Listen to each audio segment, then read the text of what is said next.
سلطان محمد فاتح کی وفات کے وقت سلطان کے دو بیٹے تھے۔ بڑے کا نام تھا بایزید اور چھوٹے کا نام جمشید تھا۔ بڑا لڑکا حماسیہ کا حاکم تھا جبکہ چھوٹا بیٹا جمشید کرمانیہ کا۔ بایزید بہت ہی نرم مزاج، سادگی پسند اور درویش طبیعت کا حامل شخص تھا۔ اس کے برعکس جمشید میں سلطان محمد فاتح کا عکس نظر آتا، اس لیے اپنے والد کی مانند یہ دلیر اور قائدانہ شخصیت کا مالک تھا۔ وزیر اعظم بھی جمشید کو سلطان کے روپ میں دیکھنا چاہتا تھا، لیکن ینیشیری فوج کی خواہش تھی کہ بڑا لڑکا بایزید ہی سلطان بنے۔ چونکہ سلطان ایک نرم مزاج شخص تھا، اس لیے ایک کمزور حکمران ثابت ہوتا۔ یوں ینیشیری کو اپنی منمانی کرنے کا پورا موقع حاصل ہوتا۔ اس مقصد کے لیے پہلے ینیشیری نے وزیر اعظم کا قتل کیا اور پھر تمام شہر میں لوٹ مار مچا دی۔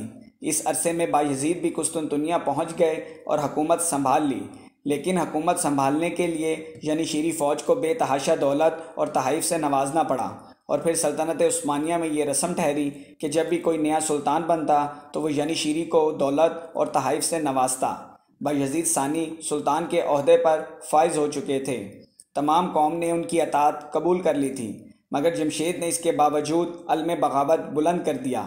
اس کی وجہ وہ قانون تھا جو سلطان محمد نے اپنی وفات سے قبل ترتیب دیا تھا، اور اس قانون کو باقاعدہ عثمانی دستور سلطنت میں شامل کیا گیا۔ میرے فقہا اس بات پر متفق ہیں کہ سلطنت کو تقسیم در تقسیم اور اندرونی بغاوتوں اور جھڑپوں سے محفوظ رکھنے کے لیے میرے بعد آنے والے جانشین اپنے بھائیوں کا قتل کر سکتے ہیں۔ دنیا میں امن و امان قائم کرنے کے لیے یہ جائز ہے۔ میرے جانشینوں کو چاہیے کہ وہ اس کو اپنا فرض سمجھیں۔ اس قانون کی روح سے جمشید کے پاس دو ہی راستے تھے، یا تو وہ تخت پر قبضہ کرے اور باحیثیت سلطان زندگی گزارے، یا پھر اس وقت کا انتظار کرے کہ کب اس کا بھائی اس کی موت کا فرمان جاری کرتا ہے۔ چنانچہ جمشید نے پہلا راستہ اپنایا اور سلطان بایزید ثانی کو دھمکی دی کہ سلطنت کو دو حصوں میں تقسیم کیا جائے، مغربی حصہ سلطان بایزید کے حصے میں رہے اور مشرقی حصہ شہزادہ جمشید کے۔ ظاہر ہے یہ عمل اس عظیم الشان سلطنت کی تباہی تھی جسے اس کے آباء و اجداد نے اپنے خون سے سینچ کر پروان چڑھایا تھا۔ اس لیے دونوں شہزادوں کے درمیان جنگ ہوئی، جس میں شہزادہ جمشید کو شکست کا سامنا کرنا پڑا، اور یہ شہزادہ اپنی ماں اور بیوی کے ہمراہ مصر کے دربار پہنچا۔ یہاں سلطان نے مصر کی فوجوں اور سلطنت عثمانیہ کے چند امیروں کی امداد سے ایک مرتبہ پھر سلطان بایزید سے زور آزمائی کی، لیکن اسے دوبارہ شکست کا سامنا ہوا۔ اس مرتبہ یہ شہزادہ مصر کی بجائے جزیرہ روڈس پہنچا، جہاں ایک مسیحی حکومت قائم تھی، اور یہاں کے سردار ڈی ایبسون سے مدد کی درخواست کی۔ یہ سردار اتنا چالاک اور عیار ثابت ہوا، ایک طرف تو اس نے شہزادہ جمشید کو مدد دینے کا وعدہ کیا، دوسری طرف سالانہ بایزید سے ایک بھاری رقم کے عوض اسے قید کرنے کا معاہدہ کر لیا۔ اس کے علاوہ یورپی حکومتوں سے بھی اس شہزادے کی بولیاں لگواتا رہتا کہ یورپ اسے سلطنت عثمانیہ کے خلاف استعمال کرے۔ انتہا یہ کہ اس کم ظرف انسان نے قاہرہ میں مقیم شہزادے اور ان کی ماں اور بیوی کو بھی خط بھیجا، جس میں شہزادے کی رہائی کے بدلے بھاری رقم کا مطالبہ کیا گیا۔ ان خواتین نے بڑی کوششوں اور جگہ جگہ سے قرض لینے کے بعد اسے یہ رقم بھیجی، لیکن روڈس کا یہ سردار ایسا وعدہ شکن ثابت ہوا کہ خود یورپی مورخین اس کے لیے نفرت کا اظہار کرتے ہیں۔ بالآخر فرانس کے بادشاہ چارلس ڈی ایٹ نے اس شہزادے کو ڈایابوسن کے پنجے سے رہا کروایا اور اسے پوپ دا سیونتھ کی خدمت میں بھیج دیا۔ اب سلطان بایزید ثانی سے یہ بھاری رقم پوپ انوسنٹ دا سیونتھ وصول کرنے لگے۔ پوپ کے بعد ان کے جانشین پوپ الیگزینڈر نے اس سونے کے انڈے دینے والی مرغی کو ذبح کرنے اور ایک ساتھ سارے انڈے حاصل کرنے کی حکمت عملی بنائی، اور سلطان بایزید کے پاس خط بھیجا کہ اگر 3 لاکھ ویوکات یکمشت ادا کر دیے جائیں تو آپ کے بھائی کو قتل کر دیا جائے گا۔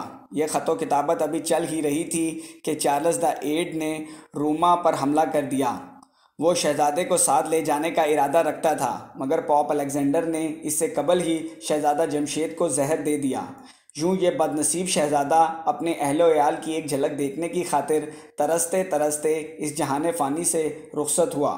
سلطان بایزید کا زیادہ عرصہ حکومت اندرونی بغاوتوں اور بیرونی حملوں کو جھیلتے ہوئے گزرا۔ چنانچہ آپ کے دور حکومت میں سلطنت میں کوئی خاص توسیع نہ ہوئی، اور آپ کے دور حکومت میں مصر کے مملوک حکمرانوں سے عثمانی فوجوں کی جھڑپیں ہوئی، لیکن آپ نے اپنے کچھ قلعے مصریوں کے حوالے کر کے ان سے صلح کر لی۔ دوسری طرف اٹلی کا شہر اور ٹرانٹو، جسے سلطان محمد فاتح نے فتح کیا تھا، وہ سلطنت سے نکل گیا۔ اسپین کے مسلمانوں کی نسل کشی بھی آپ ہی کے دور میں ہوئی۔ پھر اسپین کے مسلمانوں نے آپ کے پاس بہت ہی درد بھرا خط بھیجا اور مدد کی درخواست کی، لیکن آپ چونکہ اپنے ذاتی مسئلوں میں اس قدر الجھے ہوئے تھے کہ اپنے امیر البحر رئیس کو بہت تھوڑی فوج کے ساتھ روانہ کیا، جس کا کوئی فائدہ اسپین کے مسلمانوں کو نہ ہو سکا۔ آپ کے 3 بیٹے تھے، بڑے بیٹے کرکوز، درمیانے احمد اور سب سے چھوٹے سلیم۔ آپ احمد کو ولی عہد بنانا چاہتے تھے، جبکہ یعنی کی خواہش تھی کہ سلیم اگلے سلطان بنیں۔ اسی لیے سلطان بایزید کی زندگی میں ہی سلیم اور ان کے والد کے درمیان جنگ ہوئی۔ اس میں فتح سلطان بایزید ثانی کی ہوئی اور شہزادہ سلیم کو کرامیا اپنے سسر کے پاس بھاگنا پڑا۔ بعد ازاں یعنی اور دوسری تمام افواج سلیم کے حق میں دستبردار ہو گئی اور سلطان بایزید کو تخت سے ہاتھ دھونا پڑے۔ تخت چھوڑ کر آپ ایشیا کے شہر ڈیموٹیکا کے لیے روانہ ہوئے، لیکن راستے میں ہی آپ کا انتقال ہو گیا۔ آپ کی تدفین جامع بایزید استانبول میں ہوئی۔ آپ کے بعد آپ کے بیٹے سلطان سلیم اول ایک نہایت لائق حکمران ثابت ہوئے۔ ان کا تذکرہ آپ ہماری اگلی ویڈیو میں ملاحظہ فرمائیں گے۔ آپ لوگوں کے پیار بھرے کامنٹس اور لائکس کا بہت بہت شکریہ۔